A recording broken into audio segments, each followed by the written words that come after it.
तो चलिए आज का टॉपिक रहेगा वैदिक सभ्यता। इसके पिछले वाला टॉपिक हम लोगों ने सिंधु सभ्यता के बारे में पढ़ा था।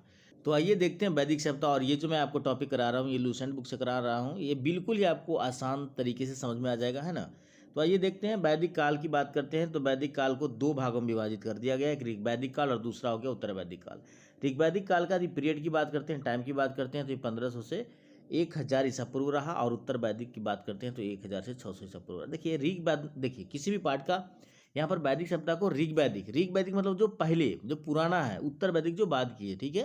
ये समझिए कि पीरियड याद रखिएगा 1500 से 1000 ईसा पूर्व और 1000 से 600 ईसा पूर्व। ये रहा आपको ऋग्वैदिक काल का, ये रहा उत्तर वैदिक काल का, ठीक है। तो याद रखने के लिए ऋग्वैदिक काल का टाइम पीरियड 1500 से 1000 ईसा पूर्व और उत्तर वैदिक काल का टाइम पीरियड जो रहा 1000 से 600 ईसा पूर्व।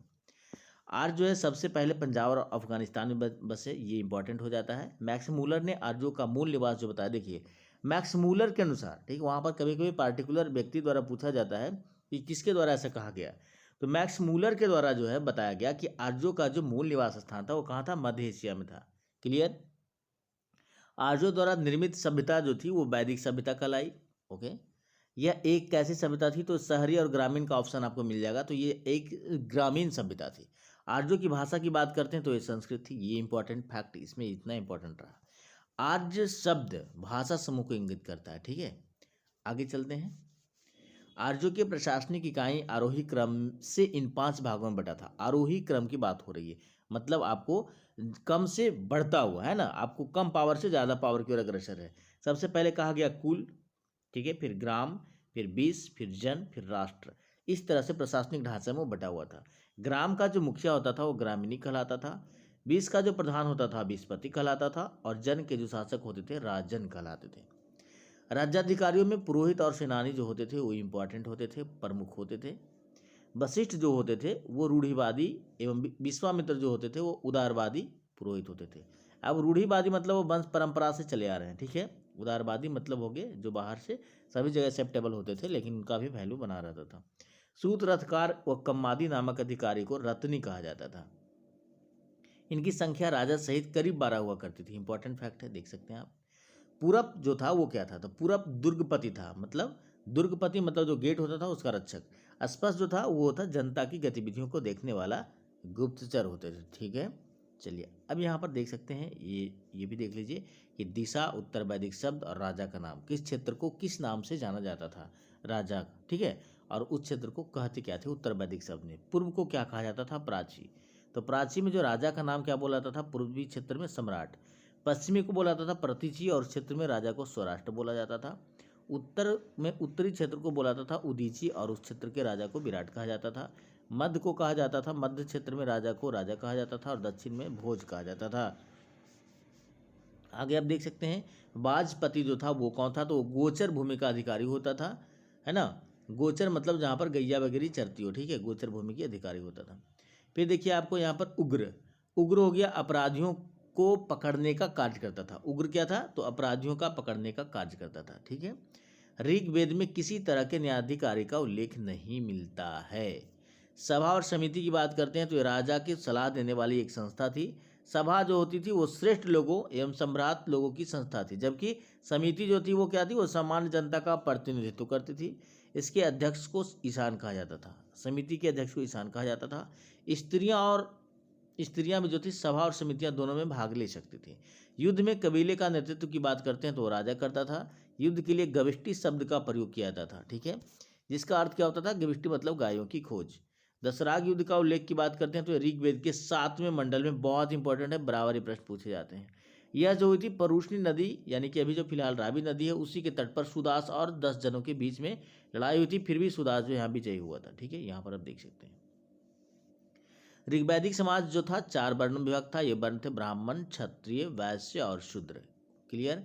यह विभाजन व्यवसाय के आधार पर था, न कि जाति के मतलब जन्म के आधार पर। ऋग्वेद के 10वें मंडल में पुरुष सूक्त में चतुर्वर्णों का उल्लेख मिलता है। अब 10वें मंडल में चतुर्वर्णों का जो कि पुरुष सूक्त में उसका उल्लेख किया गया है।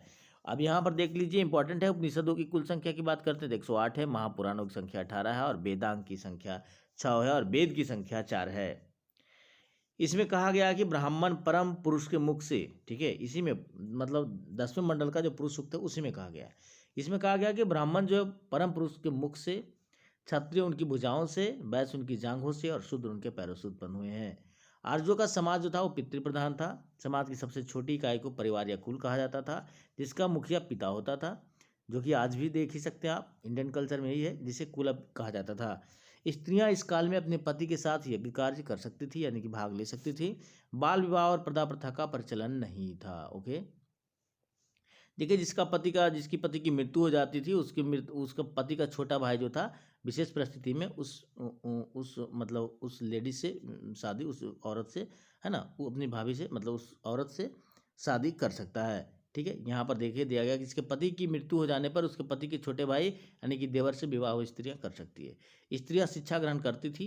ऋग्वेद में लोपामुद्रा, घोषा, सिकता, आपला, ये तीनों इंपॉर्टेंट नाम है, 3-4। ठीक है, कौन कौन? लोपामुद्रा, घोषा, सिकता, आपला एवं विश्वास जैसी विदुषी स्त्रियों का वर्णन है। गार्गी ने याज्ञवल्क्य के वाद विवाद को चुनौती दी थी। जीवन भर जो अविवाहित रहती थी उस महिला को अमाजु कहा जाता था।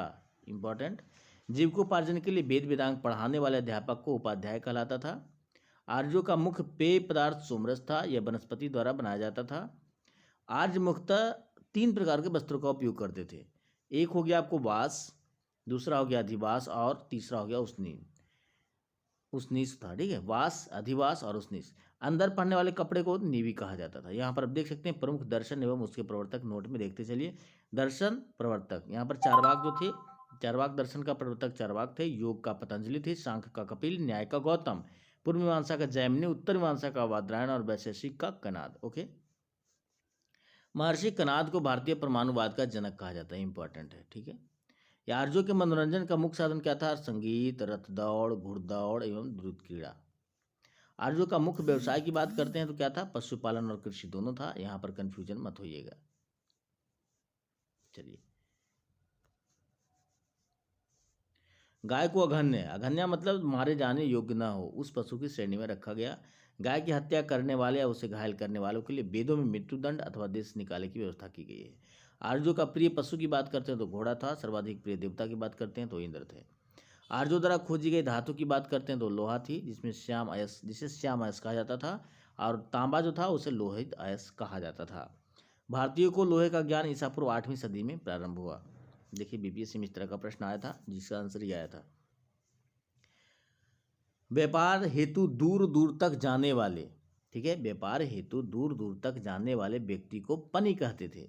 लेन देन में वस्तु विनिमय की प्रणाली प्रचलित थी। वस्तु विनिमय का मतलब क्या है? कोई सामान लिए उसके बदले कोई सामान दे दिया, उसी को वस्तु विनिमय कहते हैं। आजकल हम लोग क्या करते हैं? कोई सामान लिए उसके बदले पैसा देते हैं। ठीक है, तो वो हो गया आपको करेंसी।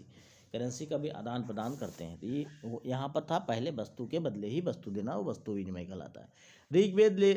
ऋण देकर ब्याज देने वाले को बेक नॉट यानी कि सूदखोर कहा जाता था। मनुष्य एवं देवता के बीच मध्यस्थ की भूमिका निभाने वाले देवता अग्नि थी, उनकी पूजा की जाती थी। ऋग्वेद में उल्लिखित नदियों में सरस्वती सबसे पवित्र मानी जाती है। इंपॉर्टेंट है, ऋग्वेद में गंगा का 1 बार और जमुना का 3 बार उल्लेख मिला है। इसमें सिंधु नदी का सर्वाधिक बार उल्लेख मिलता है। यहां से एक प्रश्न यदि पूछा जाएगा तो आराम से आ सकता है। उत्तर वैदिक काल में इंद्र के स्थान पर प्रजापति जो थे वो सर्वाधिक प्रिय देवता थे। ऋग्वैदिक काल में तो इंद्र ही थे, बाद में प्रजापति हो गए। विष्णु के 3 पगों की कल्पना का जो विकास है उत्तर वैदिक काल में ही हुआ है। उत्तर वैदिक काल में राजा के राज्याभिषेक के समय राजसूय यज्ञ का अनुष्ठान किया जाता था। उत्तर वैदिक काल में वर्ण व्यवसाय की बजाय जन्म का, देखिए अब ऋग्वैदिक काल तक सब कुछ सही रहा, काम के आधार पर वर्ण में विभाजित किया गया, लेकिन उत्तर वैदिक काल में क्या हो गया? वर्ण व्यवसाय के बजाय जन्म के आधार पर निर्धारित होने लगा। यहाँ से एक प्रश्न बन सकता है, आप ध्यान रखिएगा। अब देखिए कुछ प्राचीन नाम है और कुछ आधुनिक नाम है, तो आइए देखते हैं ऋग्वैदिक कालीन नदियाँ का प्राचीन नाम और आधुनिक नाम। क्रुब पहले प्राचीन नाम था नदिया का, अब कुर्रम है। कुभा काबुल, वितस्ता झेलम, अस्किनी चिनाब, परुष्णी राबी, शतुद्री सतलज, विपाशा ब्यास, सदानीरा गंडक, दृष्टदत्ती घग्गर, गोमती गोमल और शुभस्तु स्वात। आगे चलते हैं। ऋग्वैदिक कालीन देवता की बात करते हैं तो समझ देखिए, देवता इंद्र जो थे वो युद्ध का नेता एवं वर्षा का देवता थे। अग्नि की बात करते हैं तो देवता एवं मनुष्य के बीच मध्यस्थता करते थे। वरुण जो थे पृथ्वी एवं सूर्य के निर्माता, सूर्य का समुद्र का देवता, विश्व के नियामक एवं शासक, सत्य का प्रतीक, ऋतु परिवर्तन और दिन रात का कर्ता। देव की बात करते हैं तो आकाश का देवता जो कि सबसे प्राचीन है। सोम जो थे वो वनस्पति देवता थे। उषा प्रगति उत्थान के देवता थे। अश्विनी की बात करते हैं तो विपत्तियों को हरने वाला देवता थे। पूषण की बात करते हैं तो पशुओं का देवता थे। विष्णु विश्व के संरक्षक एवं पालन करता थे। मरुत आंधी तूफान का देवता थे। आगे देखते हैं, उत्तर वैदिक काल में हल को सीरा और हल रेखा को सीता कहा जाता था। उत्तर वैदिक काल में निष्क और शतनाम मुद्रा की इकाइयाँ थी। सिक्कों के चलन का कोई प्रमाण यहाँ पर नहीं मिलता है। सांख्य दर्शन की बात करते हैं तो भारत के सभी दर्शनों में सबसे प्राचीन है। बहुत इंपॉर्टेंट प्रश्न हो गया ये। इसके अनुसार मूल तत्व 25 हैं, जिसमें प्रकृति पहला तत्व है। सत्यमेव जयते की बात करते हैं तो मुंडको उपनिषद से लिया गया है। इसी उपनिषद में यज्ञ की तुलना फूटी नाव से की गई है। गायत्री मंत्र समृद्धि नामक देवता को संबोधित करती है, यानी कि सावित्री कह सकते हैं आप, जिसका संबंध ऋग्वेद से है। लोगों को आर्य बनाने के लिए विश्वामित्र ने गायत्री मंत्र की रचना की। अब यहाँ बात आ जाएगी कि गायत्री मंत्र की रचना किसने की, तो विश्वामित्र जी के द्वारा किया गया। श्राद्ध की प्रथा का पहल दत्तात्रेय ऋषि के बेटे निमि ने शुरू किया। उत्तर वैदिक काल में कौशाम्बी नगर में प्रथम बार पक्की ईंटों का प्रयोग किया गया है। महाकाव्य दो हैं, कौन कौन, महाभारत और रामायण। महाभारत का पुराना नाम जय संहिता है, यह विश्व का सबसे बड़ा महाकाव्य है। गोत्र नामक संस्था का जन्म की बात करते हैं तो उत्तर वैदिक काल में हुआ। वेदांत दर्शन के मौलिक ग्रंथ ब्रह्मसूत्र या वेदांत सूत्र की रचना बादरायण ने की थी। तो ये था इंपॉर्टेंट फैक्ट लूसेंट में जो दिया गया है, उसमें वैदिक सभ्यता चैप्टर वाला सारा इंपॉर्टेंट फैक्ट मैंने आपको करा दिया। उम्मीद करता हूँ वीडियो आपको अच्छी लगी होगी। यदि आपको वीडियो अच्छी लगी, वीडियो को लाइक कीजिए, चैनल को सब्सक्राइब करके बेल आइकन दबाना ना भूलें, ताकि इस तरह का इंपॉर्टेंट वीडियो आपको मिलता रहे। तब तक के लिए थैंक यू। जय हिंद।